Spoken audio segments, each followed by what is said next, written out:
नमस्कार साथियों, मैं राज एक बार फिर से आपका स्वागत करता हूं आपके अपने YouTube चैनल एग्जाम हंट पर। आई होप आप लोग बढ़िया होंगे और आप लोगों की तैयारी भी अच्छी चल रही होगी। तो हम लोग पढ़ रहे थे दिल्ली सल्तनत में हम लोग तुगलक वंश पढ़ रहे थे। तुगलक वंश में गयासुद्दीन तुगलक और मोहम्मद बिन तुगलक के बारे में इससे पहले हम पढ़ चुके हैं। आज के जो लेक्चर में हम पढ़ेंगे फिरोज शाह तुगलक के बारे में पढ़ेंगे। फिरोज शाह तुगलक के जो कार्य थे उनके बारे में हम लोग पढ़ेंगे और उसके साथ उनके जो उत्तराधिकारी रहेंगे उसके बारे में भी हम लोग देखेंगे। तो बिना टाइम को वेस्ट के हम लोग सीधा अपने लेक्चर पे चलते हैं। तो मोहम्मद बिन तुगलक की मृत्यु के बाद उसका चचेरा भाई फिरोज शाह तुगलक राजा बनेगा, मतलब सुल्तान बनेगा। इसका जो टाइम पीरियड रहेगा 1351 से लगाकर 1388 ईस्वी तक रहेगा। यानी दिल्ली सल्तनत का ये दूसरा सबसे लंबा, मतलब दूसरा शासक ऐसा रहेगा, मतलब दूसरा सबसे लंबा शासन काल वाला सुल्तान रहेगा। ठीक है, इसका जो मूल नाम था वो कमालुद्दीन फिरोज था। ठीक है, वह एक शांतप्रिय व्यक्ति था और इसकी जो माँ थी वो, मतलब इसकी जो माँ थी हिंदू राजपूत महिला थी। ठीक है, और तारीख फिरोज शाही में बर्नी ऐसा बताता है कि जो मोहम्मद बिन तुगलक था वो इसको अपना उत्तराधिकारी नियुक्त करता। ठीक है, फिरोज एक निर्वाचित सुल्तान था। उसके चयन में मुख्य भूमिका नसीरुद्दीन चिराग देहलवी का। तो फिरोज शाह जो तुगलक था उसको चुनने का जो सबसे महत्वपूर्ण, मतलब एक तो नवनिर्वाचित सुल्तान था, इसका जो चुनने में इसकी जो मुख्य भूमिका निभाई थी वो नसीरुद्दीन चिराग देहलवी ने। ठीक है, और फिरोज शाह तुगलक ऐसा राजा था जिसका दिल्ली सल्तनत में ऐसा राजा था जिसका 2 बार राज्याभिषेक होगा। ठीक है, एक बार इसका राज्याभिषेक ठट्टा में होगा और दूसरी बार ये अपना राज्याभिषेक कराएगा कहाँ पर, दिल्ली में। ठीक है, फिरोज दिल्ली सल्तनत का प्रथम सुल्तान था जिसने राज्य का चरित्र इस्लामिक घोषित किया। तो ये पहला सुल्तान था जिसने जो राज्य का चरित्र था उसको इस्लामिक घोषित किया। ठीक है, फिरोज को मध्यकालीन भारत का कल्याणकारी निरंकुश कहा जाता है। यानी जो मध्यकालीन भारत का था इसको कल्याणकारी निरंकुश राजा कहा जाता है। ठीक है, फिरोज ने अपने को खलीफा का नायब पुकारा हुआ, खलीफा का नाम सिक्कों पर अंकित किया था। 2 बार खलीफा से खिल्लत प्राप्त की, यानी जब 2 बार ये राज्याभिषेक किया तो इसका 2 बार इसको खिल्लत भी उसी प्रकार से प्राप्त होगी। और ये अपने ये मतलब खलीफाओं का जो नाम रहेगा उसको अपने सिक्कों पर अंकित करवाएगा। ठीक है, पहली बार दिल्ली सल्तनत में किसी सुल्तान ने अपने को खलीफा का सहायक कहा, यानी ये जो फिरोज शाह तुगलक ये अपने आप को खलीफा का सहायक कहता था। ठीक है, और इसका जो इसीलिए इसको नाइब भी कहा जाता था। ठीक है, खलीफा ने उसे सैयद उस सलातीन की उपाधि दी। तो जो खलीफा था उसको किस चीज की उपाधि देता, तो सैयद उस सलातीन की उपाधि देगा। ठीक है, फिरोज ने अपने खुतबे में कुतुबुद्दीन ऐबक को छेड़कर सभी सुल्तानों का नाम अंकित कराया। तो ये जो फिरोज शाह तुगलक रहता है मतलब अपना खुतबा अंकित करवाएगा जिसमें जो कुतुबुद्दीन ऐबक रहेगा उसका नाम छोड़ देगा। उसके पीछे का रीजन ये रहता है कि जो कुतुबुद्दीन ऐबक जब राजा बनता है, मतलब जो सुल्तान बनेगा, तो वो गुलाम रहता है, मतलब वो उस टाइम पे गुलाम रहता है। तो इस कारण से उसका ये नाम ऐड नहीं कराया गया, यानी वो उसको जो खुतबा अंकित करवाएगा उसमें कुतुबुद्दीन ऐबक का नाम नहीं डालेगा। ठीक है, कुतुबुद्दीन ऐबक सुल्तान बनते समय दास्ता से मुक्त नहीं हुआ था, अतः उसका नाम खुतबे में अंकित नहीं करवाएगा। ठीक है, एलियट एलियट व एल्फिंस्टन ने फिरोज को सल्तनत युग का अकबर कहा है। अफीक की तारीख फिरोज शाही में फिरोज तुगलक के काल को फिरोज तुगलक के संपूर्ण काल का जो वर्णन है, तो जो तारीख फिरोज शाही अफीक की पुस्तक है इसमें इसका जो संपूर्ण शासन काल है उसके बारे में वर्णन किया गया। ठीक है, बर्नी ने फिरोज को दिल्ली का आदर्श सुल्तान एवं सच्चा मुसलमान कहा। तो बर्नी जो इसको जो फिरोज शाह तुगलक था इसको आदर्श सुल्तान एवं सच्चा मुसलमान कहा। यद्यपि फिरोज बर्नी को जेल में भी डाल देता है, मतलब जीवन के उसके अंतिम समय में, मतलब बर्नी को ये फिरोज शाह तुगलक जो रहेगा उसको जेल में भी डाल देगा। बर्नी ने फतवाए जहांदारी भी लिखी। तो बर्नी की जो पुस्तक रहती है फतवाए जहांदारी लिखती है और जिसमें ये मतलब सुल्तान को मुसलमान, मतलब एक आदर्श मुसलमान शासक के गुणों का उल्लेख भी करता है। ठीक है, जब फिरोज गद्दी पर बैठता है तो हिंदू तथा मुसलमानों के दिलों को राहत मिलती है और 1357 तक खुद मुकद्दम अमीर हो गए। तो जब फिरोज शाह गद्दी पर बैठेगा तो जो मुसलमान और जो मतलब हिंदू थे उनके दिलों को मतलब थोड़ा सा जो ये रहता बहुत मतलब एक प्रकार से उदार शासक रहता है। हालांकि ये जो इसका उदारपन था वो सिर्फ ज्यादातर मुसलमानों को लेकर ही था, और जो खुद और मुकद्दम रहते थे इससे पहले जब मोहम्मद बिन तुगलक शासक था तो वो क्या करता था, उनके अधिकारों को मतलब बहुत सीमित कर दिया था। तो जब ये राजा बनेगा फिरोज शाह तुगलक तो ये उनके अधिकारों को वापस कर देगा, जिस कारण से जो खुद और मुकद्दम रहेंगे वो भी अमीर होना शुरू हो जाएंगे। ऐसा कौन बताता है, तो ये बर्नी बताता है। फिरोज तुगलक के कमजोर व्यक्तित्व के कारण दिल्ली सल्तनत का पतन तेजी से हो गया। तो जब ये मोहम्मद बिन तुगलक के समय हालांकि उसका पतन होना शुरू हो जाता है जो दिल्ली सल्तनत का, लेकिन जो फिरोज शाह तुगलक रहता है ये क्या करता है कि मतलब बहुत कोई खून खराबा ज़्यादा नहीं करता है और क्या होता है धीरे-धीरे फिर इसके राज्य का पतन होना शुरू हो जाएगा और ये कोई मतलब नया विस्तार करना नहीं चाहेगा, मतलब अपने राज्य को ये दिल्ली सल्तनत को बढ़ाना नहीं चाहेगा। जो पहले से इसके पास शासन था उसी को ये स्थायी रखना चाहता था, ठीक है? फिरोज़ शाह पृथक हुए क्षेत्रों को जीतने के लिए उसने कोई गंभीर प्रयास नहीं किया, सिर्फ बंगाल व सिंध में असफल से हैं। तो ये कुछ मतलब बहुत ज़्यादा प्रयास नहीं करे और सिर्फ बंगाल और सिंध में असफल मतलब अभियान करेगा जो कि पूरी तरीके से असफल हो जाएगा और इसके हाथ से वो भी निकल जाएगा। तो फिरोज ने सीमा विस्तार की नीति नहीं अपनाई, तो ये कोई भी मतलब सीमा विस्तार का प्रयास नहीं करता है। फिरोज ने सीमा विस्तार के स्थान पर जन कल्याण को आदर्श बनाया और इनका आदर्श वाक्य था खजाना बड़ा होने से अच्छा है लोगों का कल्याण, दुखी हृदय से अच्छा है खाली खजाना। तो जो फिरोज शाह तुगलक था इसका एक जन कल्याणकारी आदर्श बनना मतलब एक राज्य विस्तार की जगह पे जन कल्याण को आदर्श बनाया, ठीक है? और इसका ये इसके कहने का मतलब ये था कि बड़ा खजाने से अच्छा है मतलब दुखी हृदय इसका जो है मतलब इसके कहने का मतलब था बड़ा खजाना बड़ा होने से अच्छा लोगों का कल्याण होना और दुखी हृदय से अच्छा कि खाली खजाना, मतलब लोगों की हत्याएं करके अगर मतलब हमें राज्य बड़ा हो तो इससे अच्छा कि मतलब धन दौलत जो प्राप्त इससे अच्छा कि हम मतलब कम ही खजाना रहे बट लोगों की हत्याएं मतलब लोगों का खून न बहाया जाए, ठीक है? उसने युद्ध की तुलना में भौतिक उन्नति का अधिक ध्यान दिया, तो मतलब वो चाहता था कि मतलब जो भौतिक उन्नति उसका विस्तार हो, हालाँकि वो नहीं चाहता कि ज़्यादा युद्ध काट मारपीट काट, ठीक है? फिरोज ने घोषणा की कि बिना किसी उचित कारण के किसी भी मुसलमान का रक्त नहीं बहाया जाएगा।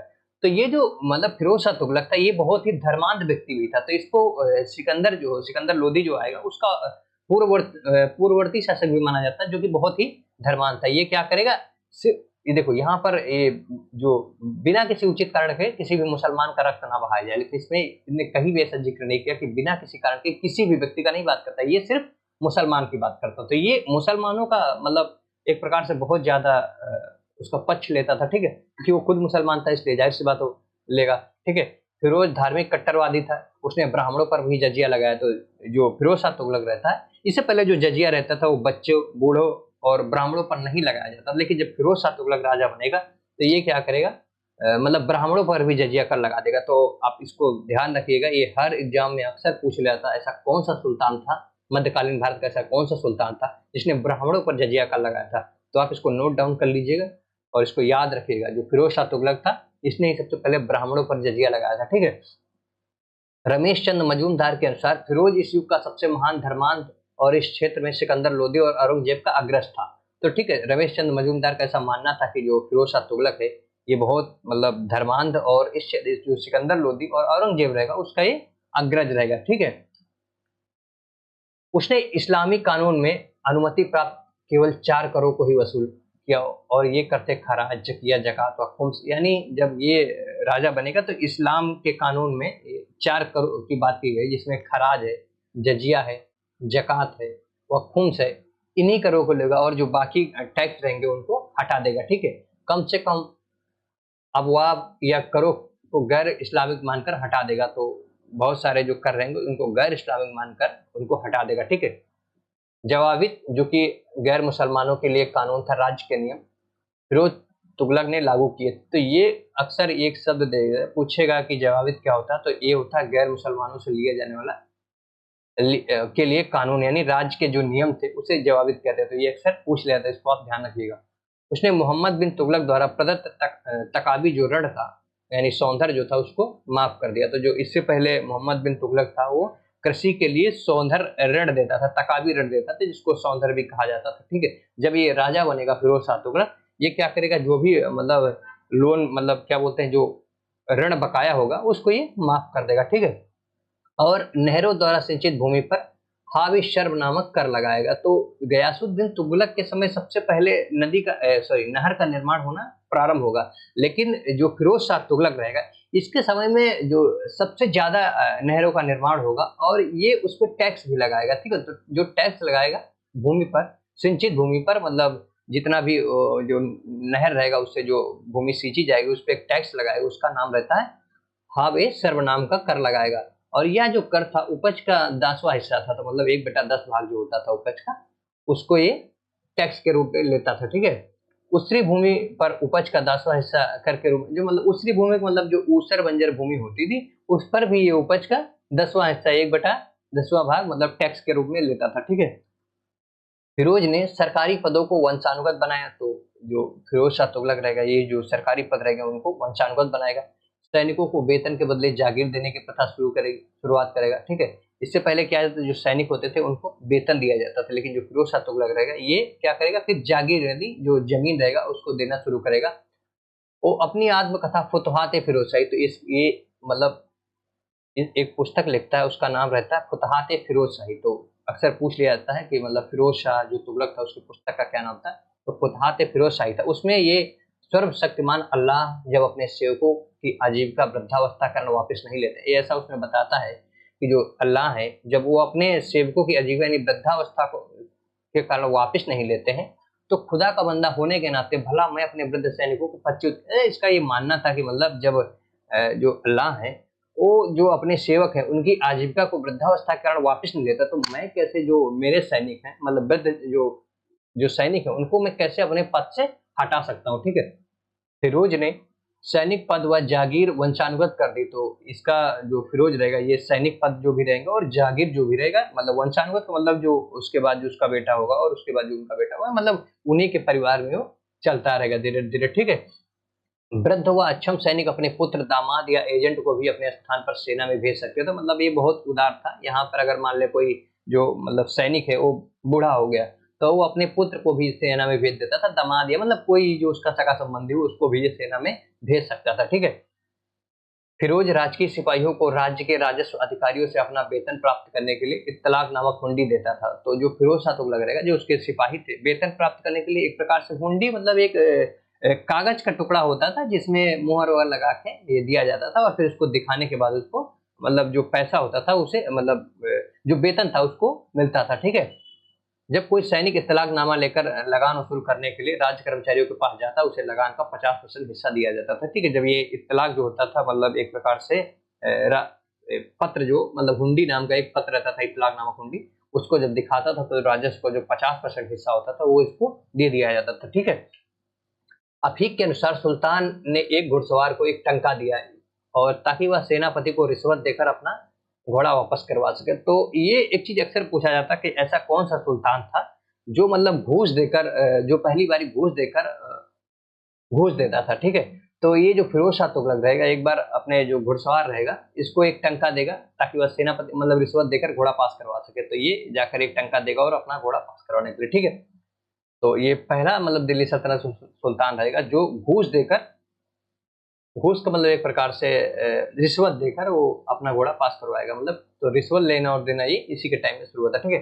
ख्वाजा हिसामुद्दीन जुनैदी के अनुसार फिरोज के शासन में वार्षिक आय 6 करोड़ 85 लाख टंका थी। तो ख्वाजा मोइनुद्दीन जुनैदी का ऐसा मानना था कि जो फिरोज शाह तुगलक है इसकी जो वार्षिक आय है 6 करोड़ 85 लाख टंका है।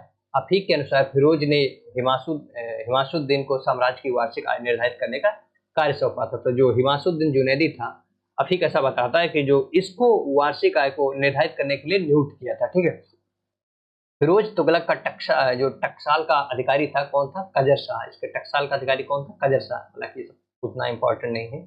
फिरोज तुगलक द्वारा स्थापित प्रसिद्ध नगर हिसार, फिरोजा, जौनपुर, फतेहाबाद, फिरोजपुर, दिल्ली, फिरोजशाह कोटला आदि, यानी जो फिरोज शाह तुगलक रहता वो ऐसा कहा जाता है कि 300 नगरों के मतलब ये 300 नगरों को स्थापित करेगा। उसमें जो जौनपुर है, फतेहाबाद है, फिरोजपुर है, दिल्ली, ये प्रमुख जो शहर रहेंगे।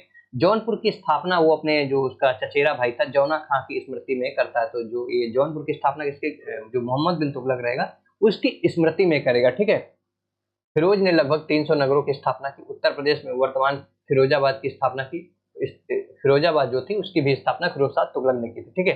फिरोज के काल में नहरों का सर्वाधिक विकास हुआ जिसमें दिल्ली, हिसार, सिरसा व झांसी के क्षेत्र पर नहरों की सिंचाई में काफी विकास हुआ। तो जो फिरोज शाह तुगलक इसके समय में नदियों का बहुत ज्यादा विस्तार होगा। ठीक है। दिल्ली, हिसार, सिरसा, झांसी के क्षेत्र में भी नहरों को धीरे धीरे मतलब इसका काफी ज्यादा विस्तार करेगा, जिससे जो वहाँ के मतलब जो किसान लोग हैं उनको मतलब फसल की सिंचाई करने में दिक्कत ना हो, उसका विकास भी बहुत तेजी से होगा। ठीक है। फिरोज ने 5 बड़ी नहरों का निर्माण कराया था। तो फिरोज शाह तुगलक 5 बड़ी नहर बनवाएगा जिसमें जो पहली नहर रहेगी वो दिल्ली से लेकर हिसार तक रहेगी। इसका नाम रहता है उलूग खानी, जो कि कितनी थी, 150 मील की नहर, ये लंबी, जो सबसे लंबी इसकी नहर थी 150 मील की, ये बनवाएगा, ठीक है। और उसके बाद ये सतलज से घग्गर यानी ये राजवाही नहर थी, इसका भी निर्माण कराएगा, जो कि 96 मील रहती है, ठीक है। तो इसी प्रकार से सिरमौर से हांसी तक की नहर खुदवाएगा, और फिर ये घग्गर से फिरोजाबाद और यमुना से फिरोजाबाद। तो ये 5 जो इसकी जो प्रमुख बड़ी नहरें खुदवाएगा, जिससे जो सिंचाई का जो विकास होगा वो बहुत तेजी से होगा, और जो फसल पैदावार वो भी अच्छा होने लगेगी, ठीक है। फिरोज द्वारा निर्मित नहरों का निर्माण यद्यपि यहिया जो फिरोज शाह तुगलक रहता है, और ये जो नदी का निर्माण करवाता है, इसके बारे में हमको कौन जानकारी देता, तो ये याहिया बिन अहमद सरहिंदी ने अपने तारीखे फिराज, इसकी पुस्तक है याहिया बिन अहमद सरहिंदी की, कौन सी, तारीखे मुबारक शाही, इसमें ये जो इसकी नहर है उसके बारे में ये वर्णन करेगा, ठीक है। उसने फलों के 1200 बाग लगवाए, जिससे सालाना 1,80,000 टन का क्या है होती थी। तो मतलब ये नहर का निर्माण तो करवाता ही था, साथ में ये क्या करता था, बहुत बड़ी मात्रा में बाग वगैरह भी लगवाए, जिससे इसको बहुत जो बड़ी मात्रा में आर्थिक मतलब इसको आय प्राप्त होती थी, ठीक है। फिरोजाबाद में फिरोज शाही मदरसे की स्थापना कराएगा, तो ये फिरोजाबाद में फिरोज शाही मदरसे की स्थापना कराएगा, जिसमें जलालुद्दीन रूमी प्रधानाचार्य रहेगा।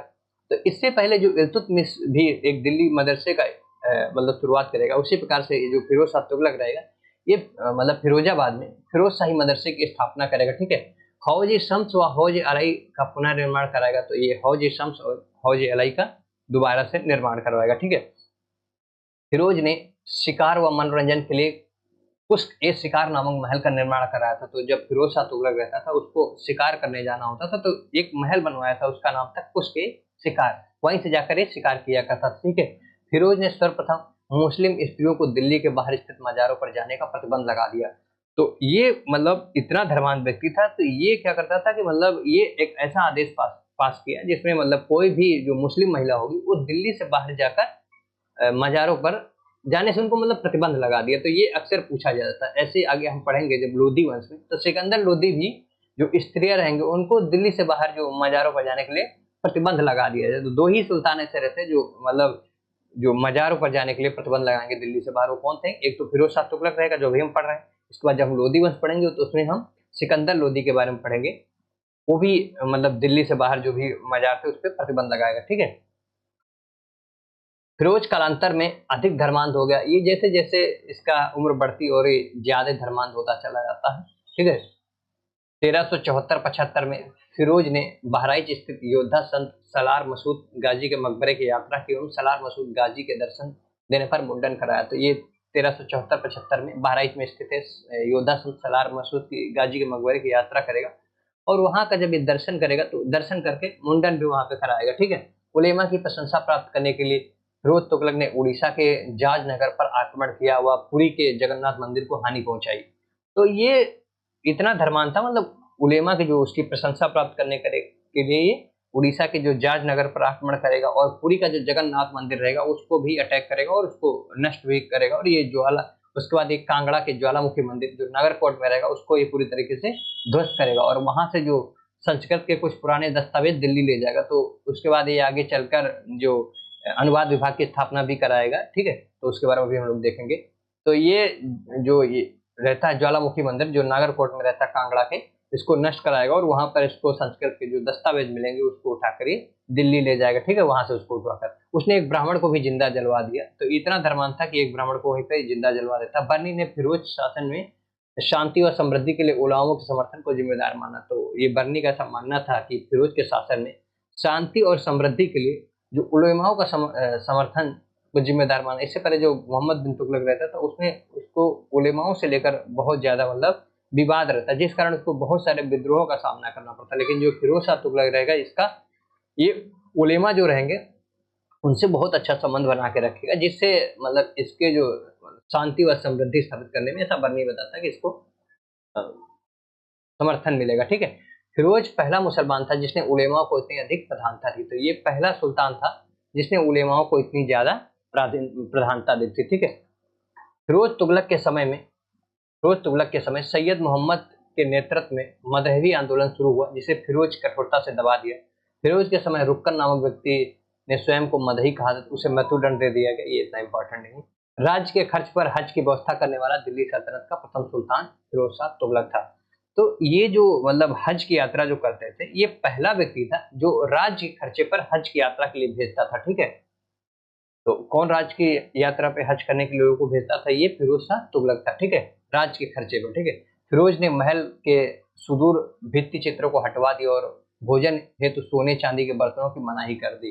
तो ये जो रहेगा फिरोज के महल में सुंदर जो भित्ति चित्र है सबको हटवा देगा, और ये जो भोजन रहता था इससे पहले क्या करते लोग सोने चांदी के बर्तनों में करते, ये उसको भी हटा देगा, बोलेगा नॉर्मल ऐसे ही जो मतलब सोना चांदी कोई जरूरी नहीं कि उसी में हमको भोजन करना, ठीक है।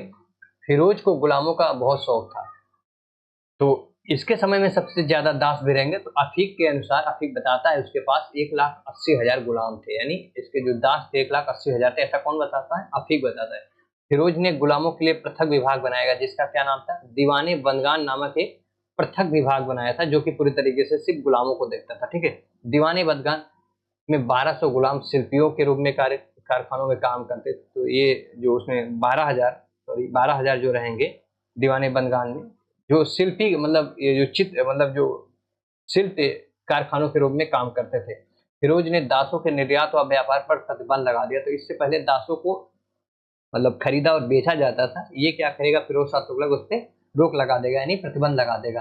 अनाथ व विधवा मुस्लिम स्त्रियों की सहायता दीवाने खैरात की स्थापना कराएगा, और इसके अंतर्गत ही विवाह विभाग भी खोलेगा। वह विभाग गरीब मुस्लिम लड़कियों के विवाह में मदद करता था।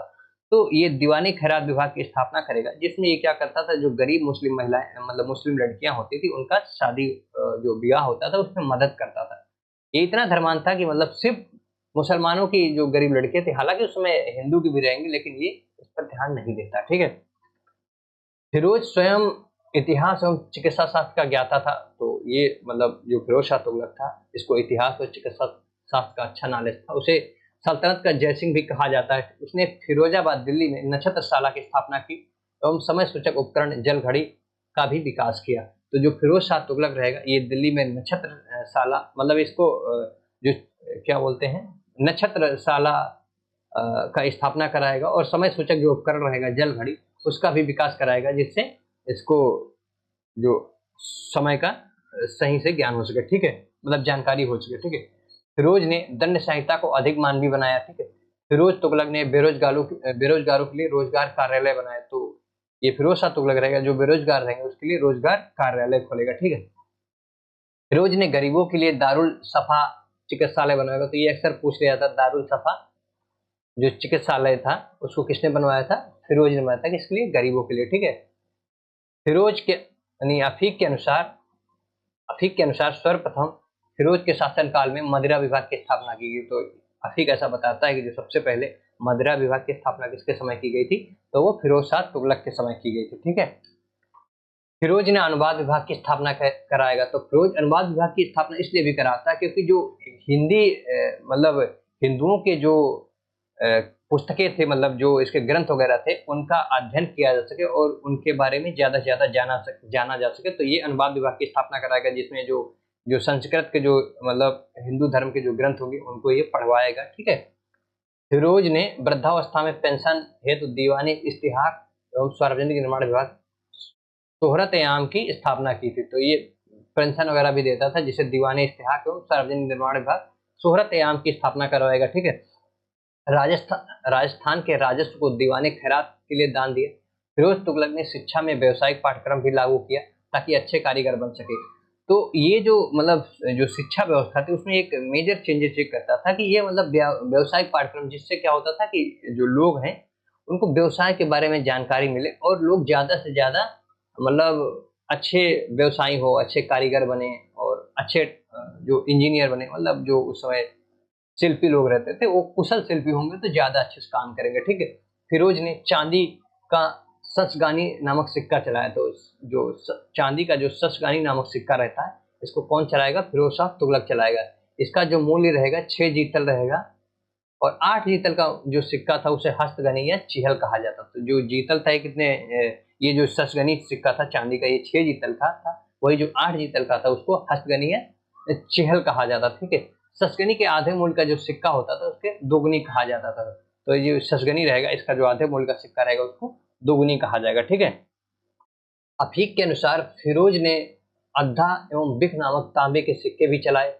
ये जीतल के क्रमशः आधे व चौथाई होते थे, ठीक है। तो ये अद्धा और विक नामक सिक्के भी तांबे का सिक्का चलाएगा, जो कि जीतल के आधे व चौथाई होते थे, ठीक है। गया के एक सूर्य मंदिर के संस्कृत शिलालेख में फिरोज का नाम 2 बार आया है। तो ये जो गया में एक संस्कृत शिलालेख है, सूर्य मंदिर के जो संस्कृत शिलालेख, उसमें जो फिरोज शाह तुगलक है उसका नाम 2 बार मिलता है देखने को, ठीक है। फिरोज ने श्रीपाल चरित्र के लेखक जैन राजशेखर को सम्मानित करेगा। तो ये जो श्रीपाल चरित्र के लेखक जो रहेंगे जैन राजशेखर, इनको भी सम्मानित करेगा। मलिक गाजी शहना फिरोज का प्रमुख वस्तुकार था। अजीजुद्दीन खलीदा खानी राजकवि था और फीके फिरोज शाही नाम से फिरोज ने फारसी भाषा में इस्लामिक कानूनों का संग्रह तैयार कराया, ठीक है। तो फीके फिरोज शाही नामक एक जो फारसी भाषा में एक पुस्तक रहेगी, उसमें क्या होगा, इस्लामिक कानूनों का पूरी तरीके से संग्रह तैयार कराएगा, ठीक है। फिरोज ने अपने संस्कृत ग्रंथों का फारसी में अनुवाद कराया। तो जो संस्कृत ग्रंथ रहेंगे हिंदू धर्म के, उनको समझने के लिए ये क्या करेगा, फारसी में उनका अनुवाद कराएगा।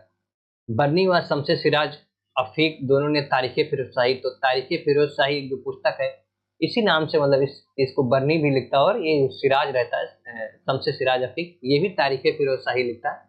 तो नामक 2 पुस्तकें लिखी थी, ठीक है। ये दोनों तारीख फिरोज शाही पुस्तक लिखेंगे। बर्नी की जो तारीख फिरोज शाही, उसमें इसका जो शासन काल रहेगा वो मात्र ये 5 साल का रहेगा, यानी 6 साल का रहेगा। 1351 से लगाकर 1356 तक का जो वर्णन रहेगा वो बर्नी की जो तारीख फिरोज शाही रहेगा उसमें मिलेगा, ठीक है।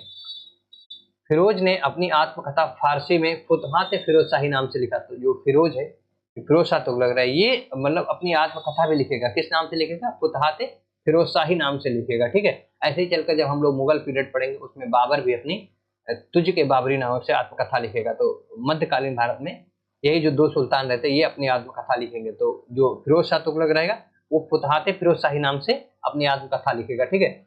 फिरोज तुगलक ने दर्शन व नक्षत्र विज्ञान के लिए एक संस्कृत ग्रंथ का अपने राजकवि अजीजुद्दीन खालिद किरमानी द्वारा दलाले फिरोज शाही नामक से फारसी अनुवाद कराया। तो ये जो नक्षत्र विज्ञान के संस्कृत का जो ग्रंथ रहेगा उसको अजीजुद्दीन खालिद जो किरमानी रहेगा इसके द्वारा दलाले फिरोज शाही नाम से फारसी में अनुवाद कराएगा। और इन संस्कृत ग्रंथों को फिरोज 1361 ईस्वी में नगरकोट की विजय के दौरान ज्वालामुखी मंदिर से लाया था। जो ये नगरकोट में जब वहां पर ये मंदिर को नष्ट करता है और उसको जब जला के नष्ट करता है, तो वहां पर इसको कुछ ग्रंथ मिलते हैं, उन्हीं को लेके आएगा, फिर ये ले जाएगा जब वहां पे नक्षत्र, वहां पर इसको संस्कृत से इसका फारसी में अनुवाद कराएगा, ठीक है। नगरकोट के विरुद्ध अभियान फिरोज का सबसे सफल सैनिक अभियान माना जाता है। तो जो नगरकोट का जो अभियान करता है फिरोज शाह तुगलक, इसका जो जितने भी, हालांकि ज्यादा अभियान करेगा नहीं, उसमें जो भी करेगा उसमें से ये सबसे सफल अभियान रहेगा। फिरोज ने ज्वालामुखी मंदिर को लूटेगा। तो ये जो रहता था, ये ज्वालामुखी जो मंदिर रहता था नगरकोट में, उसको भी ये लूटेगा और उसको बुरी तरीके से तहस नहस करेगा। फिरोज तुगलक ने कैपेस्टन नामक यंत्र से 2 अशोक स्तंभों को दिल्ली लाया था। तो कौन से यंत्र से लाएगा, तो कैपेस्टन नामक जो यंत्र रहेगा उससे अशोक के जो स्तंभ रहेंगे इसको दिल्ली ले जाएगा। एक अंबाला जिले से टोपारा नामक स्थान से, दूसरे को मेरठ से। तो एक जो टोपरा से दिल्ली ले जाएगा और दूसरा जो रहेगा इसका शिलालेख अशोक का, उसको मेरठ से लेकर जाएगा, ठीक है। तो ये ले जाकर फिरोज शाह तुगलक रहेगा जो अशोक के 2 स्तंभ है उसको दिल्ली में लगवाएगा। ऐसा कहा जाता है कि ये इसलिए ले गया था ताकि जो मतलब उसके बारे में इसको जानकारी प्राप्त हो सके, ठीक है।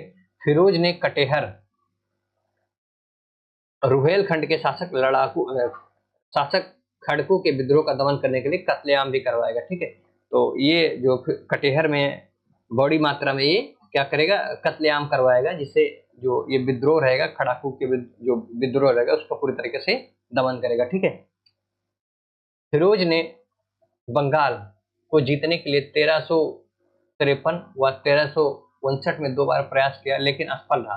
तो ये ऐसा नहीं कि ये मतलब बंगाल को जीतने का प्रयास नहीं करेगा, ये 2 बार बंगाल को जीतने का प्रयास करेगा 1353 में और 1359 ईस्वी में। हालांकि इसको असफलता हाथ लगेगा और समकालीन बंगाल शासक क्रमशः हाजी इलियास और सिकंदर खान थे। तो उसके समय में कौन वहाँ का जो राजा था, कौन था, हाजी इलियास और सिकंदर खान थे वहाँ के शासक थे, ठीक है।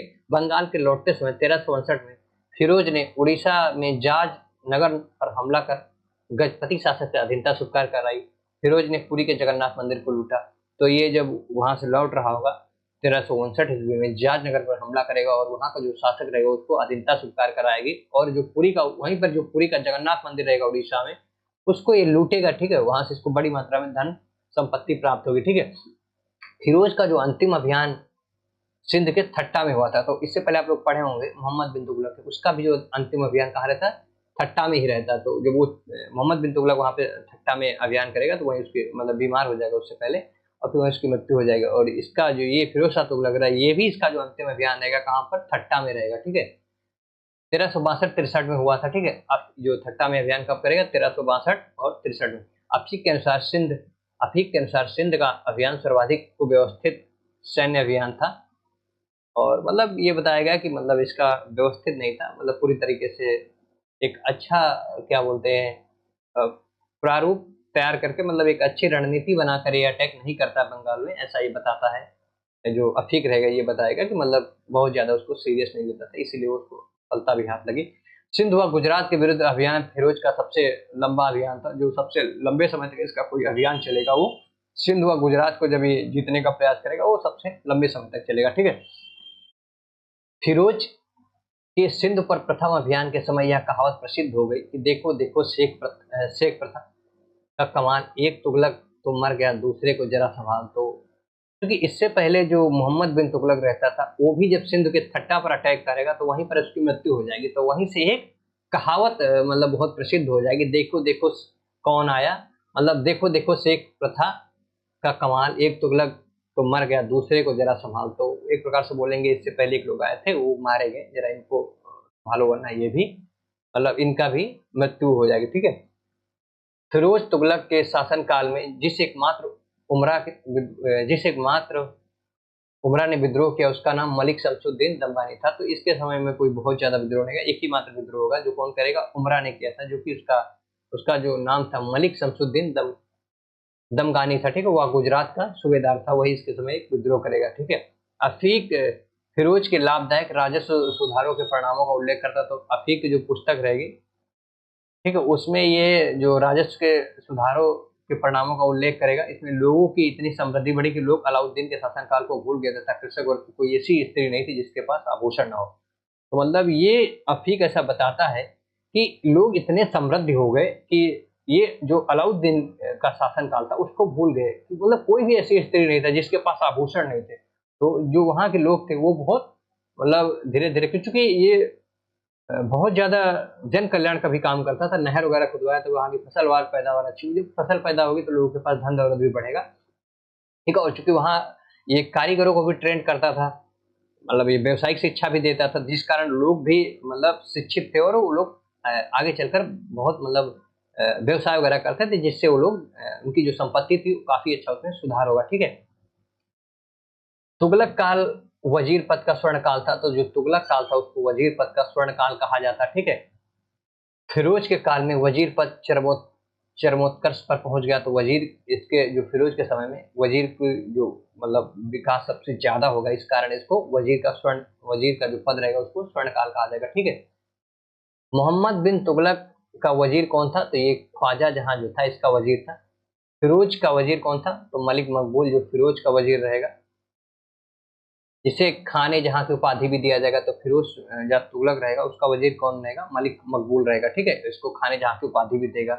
यह तेलंगाना का ब्राह्मण था जिसने इस्लाम कबूल किया था। तो ये जो मलिक मकबूल था ये तेलंगाना का ब्राह्मण था, ये बाद में इस्लाम कबूल करवा लेगा, फिर इसको खाने जहां की उपाधि देगा और अपना वजीर बनाएगा, ठीक है। मोहम्मद बिन तुगलक ने मलिक मकबूल को 1323 ईस्वी में वारंगल के अभियान के समय उस समय पकड़ा, जब उसके पिता गयासुद्दीन तुगलक उसे प्रतापरुद्र देव से बकाया वसूल करने के लिए गए थे। तो ये जो रहता था मलिक मकबूल, इसको कौन लेके आता था, फिर इसको कौन लेके आया था, तो ये मोहम्मद बिन तुगलक था। ये जब वारंगल पर अभियान करेगा और जब उसके गयासुद्दीन तुगलक जो रहेंगे उनके अंदर ये करने जाएगा, तो ये प्रतापरुद्र देव से जो बकाया वसूल वसूल करने जाएगा, तो वहीं से जो मलिक मकबूल को लाएगा, ठीक है। फिरोज तुगलक खाने जहां तेलंगानी को भाई कहता था, जो खाने जहां तेलंगानी था उसको अपना भाई कहता था, और उसे दिल्ली का वास्तविक शासक भी कहा। खाने जहां को 13 लाख टन का वार्षिक वेतन भी मिलता था, उसका जो मूल मूल नगाया गन्ना था, ठीक है। 1369 में मलिक मकबूल की मृत्यु हो गई, तो 1369 में मलिक मकबूल की मृत्यु हो जाएगी। गयासुद्दीन तुगलक परामर्श के लिए भूतपूर्व वजीरों में ख्वाजा खातिर, ख्वाजा महजब तथा निजामुल मुल्क जुनैदी को आमंत्रित कर सलाह लेता था। तो इससे पहले जो वजीर थे, ये जो गयासुद्दीन तुगलक के समय के जो वजीर थे, ये उनसे भी मतलब विचार विमर्श करता था, सलाह मशवरा लेता था, ठीक है।